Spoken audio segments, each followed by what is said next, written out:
Վարչապետ, նախ կարծում եմ, որ այդ թափանիվի էֆեկտը դեռ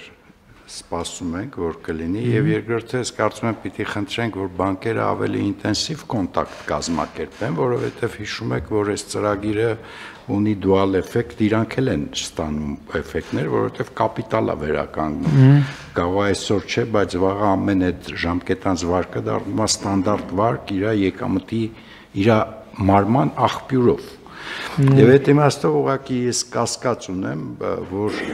այդ շլյուզը դեռ լավ չի աշխատում, որովհետև ըստ էության բանկերը պիտի հիմա զանգեն իրենց պրոբլեմատիկ հաճախորդներին, ասեն համեցեք ստանդարտ ձևեր սահմանեն, արագ այդ գործարքները նորացնեն ու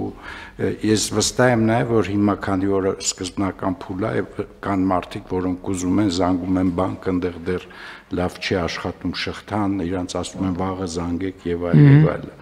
Բայց նաև պոզիտիվ է։ Իսկ ներողություն ես դիմելու process-ում, այսինքն իրանք բանկով պետք է անցնեն պարտադիր։ Բա իրանց այդ ժամկետանց վարկը պիտի որոշակի ստատուս ունենա, որպեսզի ես հիշում եմ, որ իրանք պիտի գործարք կնքեն բանկում, Այսինքն պիտի գնան բանկ, հետո նոր դիմեն,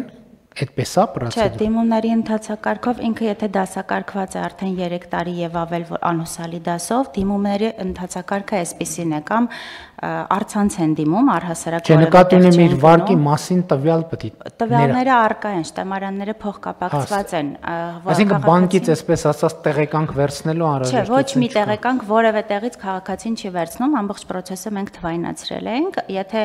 բացառությամբ են քաղաքացիներ, ովքեր դժվարություն ունեն եւ իրենք չեն կարողանում իրենց տնից դիմել, մոտենում են միասնական սոցիալական ծառայության 40 տարածքային կենտրոններ, մենք ուղղակի օգնում ենք իրենց այդ դիմումը լրացնել։ Բացառապես որևէ մեկին ոչ մի տեղից տեղեկանք տանել բերել չենք պահանջում եւ կարիք չկա։ Իմ ասածը տեղեկանքի մասին չէր, այդ մասով ես կարծում եմ լիարժեք ավտոմատացված է ամեն ինչ։ Իմ ասածը նրա մասին էր, որ գործարքը պիտի նորացվի, որ ինքը բանկի հետ մենք տուգանքների զիջման մեխանիզմն էլ կա այս միջոցառման մեջ, ինքը պիտի գնան նորացնի իր պարտավորությունը։ Շատ լավ, խնդրեմ, պարոն Խաչատրյան։